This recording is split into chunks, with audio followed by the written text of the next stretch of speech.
Welcome to Immigration Insider with your host, Attorney John Nicelli. This podcast is an educational forum on how to deal with complex aspects of immigration and pitfalls to avoid. You can find this show on all the major platforms, including YouTube, LinkedIn, Facebook, Apple Podcasts, Spotify, and on our website, johnnicelli.com. Now here's the host of Immigration Insider, Attorney John Nicelli.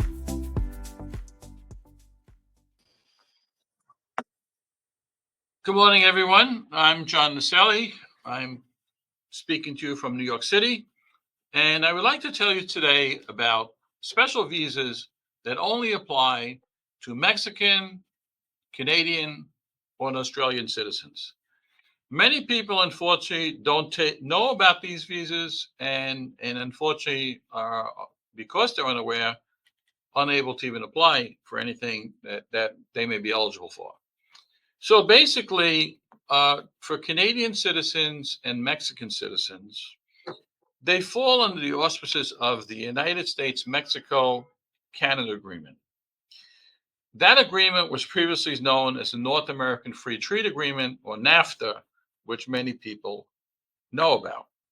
But unfortunately, not too many people use it. So basically, the requirement is that if you have a university degree and you in a particular area and you have skills of a particular job or coming to the United States to fulfill a particular job, you would qualify for the type of visa. Now, Canada and Mexico have slightly different requirements. So I'm going to start with the requirements for Canada. First and foremost, you have to be a Canadian citizen. Secondly, you must have a university degree in a particular area of expertise that you want to come to work in the United States. So there are, unfortunately, under this type of agreement for Canada and Mexico, you can only come for certain occupations. There's an occupation list of professions that's posted by the United States State Department. Just to give you an idea, you can be an engineer, an economist, a graphic designer, a lawyer, interior designer, a mathematician, like a school professor, different types of chemist, a meteorologist, a physicist, a plant breeder, pharmacist. Almost any occupation you can think of is probably on here. Not all, but many. So if you have a job offer to fulfill one of the occupations that's on the list, then you can easily apply to come to the United States. Now, in the case of Canadians, a visa is actually not even required. So what you do is you have to have a job offer. And the job offer from the company in the United States must be very, very specific. That job offer must state, why are you coming to the United States? So the purpose of your entry. You must have a detailed description of what you intend to do when you arrive to the United States. What are your job responsibilities? What's your anticipated length of stay? The maximum stay is for 3 years. What's your educational qualifications for the position? Do you have a degree in the specific field of the job that's being offered? Do you have any evidence of your compliance with the Department of Homeland Security rules?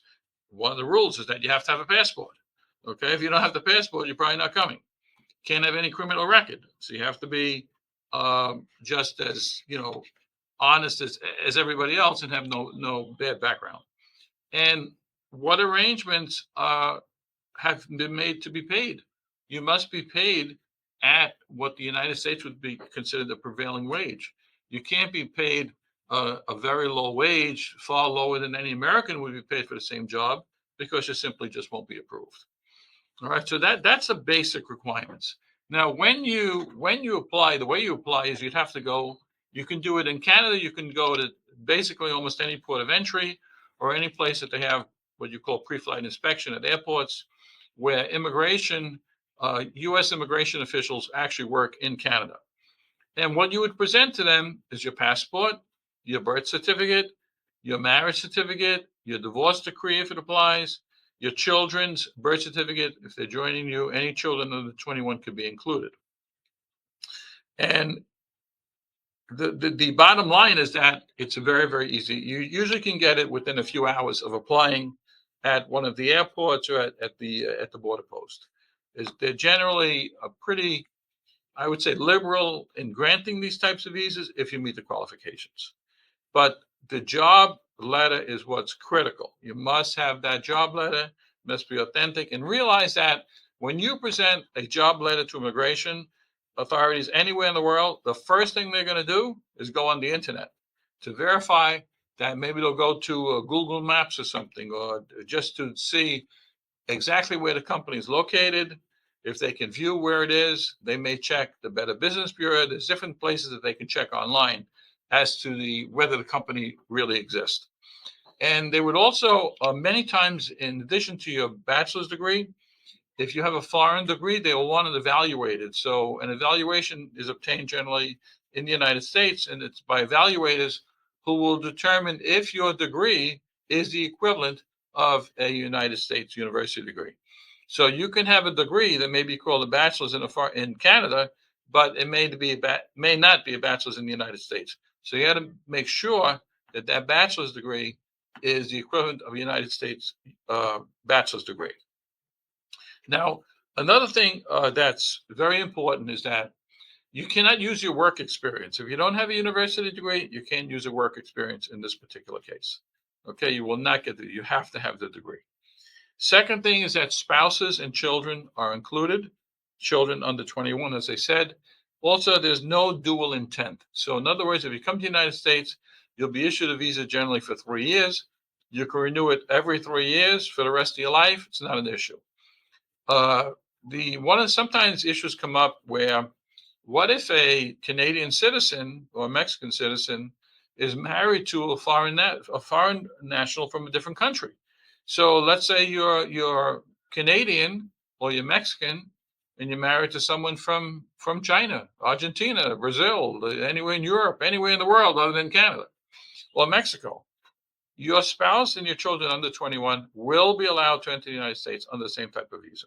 Okay, now that I've explained to you about the Canadian citizens, I want to explain to you about Mexican citizens. Now, the criteria are basically the same as far as the educational requirements, the job letter, the requirements, and the positions. You can only come to the United States if you're going to do one of the positions that are on the list.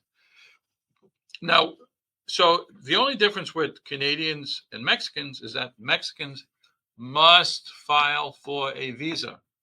In Canada, you're not required to file for a visa. You just have to present yourself at a border inspection station. For Mexican citizens, they must file for non-immigrant visa. That form is called a DS-160, and that's filed at any embassy or any U.S. consulate abroad, anywhere in the world, actually, not only in Mexico.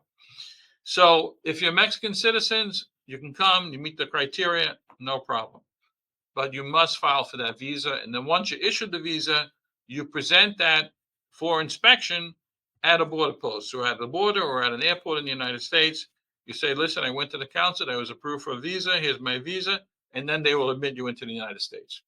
The same rules apply as far as dual nationality. So if you're married to a person who's from a different country and you're Mexican or you're Canadian, that spouse or child under 21 can enter in the same type of status you'll have.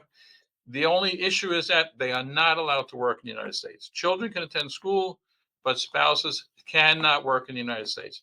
They can accompany you for as long as you're here for the 3 years. You can renew it as many times as you need for the rest of your life, the rest of their lives, but until the child turns 21. The child turns 21, no longer eligible for this type of visa. All right? So now I want to, if anyone has any questions, they can always send an email to John at johnnicelli.com, and we will always try to answer an email if we can. Now, for citizens of Australia, the procedure is slightly different. For Australian citizens, you don't have to go by the list that applies for the Mexicans and Canadians. You can do basically any specialty occupation. And a specialty occupation is defined as the theoretical and practical knowledge application of a body of a highly specialized knowledge and attainment of a bachelor's degree or higher degree in a specific field. So whatever position you're being offered, that position must be one that requires a university degree, but again, not limited to the list, as I mentioned earlier. Also, another requirement is you must file what they call a labor condition application with the United States Department of Labor. A labor condition application is an attestation by the employer that he's paying the individual who wants to come from Australia the same wages or higher than he would pay any American citizen or permanent resident in the United States. You have to assure that there's no strike or lockout at the employer's place of business. You must post the notice of a labor condition application of the employees at the station in 2 places of the employer's place of business. Now, unless you have a union representative, then you can provide it to the union representative. And you must also provide it to the employee. So when the employee arrives, they know exactly what they're supposed to be paid, and it should match whatever's in the job letter. And again, the job letter has the same exact requirements. You have the purpose of your entry, a detailed description of your responsibilities, the anticipated length of stay, the educational qualifications for the position, and your pay arrangements. Now, the difference between this type of visa, which is an actual visa you have to apply for at the consulate, or in the United States, if you're changing status, it's only valid for 2 years, but you can renew it every 2 years. So that's the restriction. Also, another difference is that your spouse is allowed to work in the United States. Children are not allowed to work in the United States. They can attend school. And again, children only under 21 years old. But the spouse can work. The same provisions apply as far as spouses from different countries. They'd get the same category. There shouldn't be any problem at all. And that's basically it. One of the things that the consulates often require when you submit a bachelor's degree from Australia, you must also show a course transcript. And the course transcript is all the courses you took to attain that degree. That's very, very important. Basically, that's the basic difference. Most people may have heard about this, but never apply for it for some reason. I don't know why. But you are eligible to apply and obtain the visa if you qualify. All right. So if you're Australian, you're Canadian, you're a Mexican citizen, you have a university degree, and you can fill in one of the positions that's available for you, and you have a legitimate job offer from a legitimate employer, you should have no problem getting the visa. They're pretty liberal in giving these visas if you meet the qualifications. One thing I can assure you is that when you go to any consulate or embassy abroad, or even a border post, whether Canada, Mexico, or Australia, one of the things that the immigration officials will do is go on the internet once they see that job letter. They want to verify that the company exists, that it's a legitimate company, that it's in business. I've had cases that sometimes if they have any doubt, they will require the tax returns of the employer to verify they're actually not only in business, but they have sufficient income to pay the wage. Because there's people that will give you a letter sometimes, they'll say, oh, I can afford it, but then they don't pay tax. So they're very strict on enforcing that, to making sure that the employee is registered with the federal government, has a tax ID number, and actually pays taxes. All right. So as I said, if anyone has any questions regarding these particular types of visas or entries for Canadians, please send an email to john@johnnicelli.com. If we can answer, we will be happy to, or call us for a consultation, and we'll be happy to discuss it further. Thank you very much.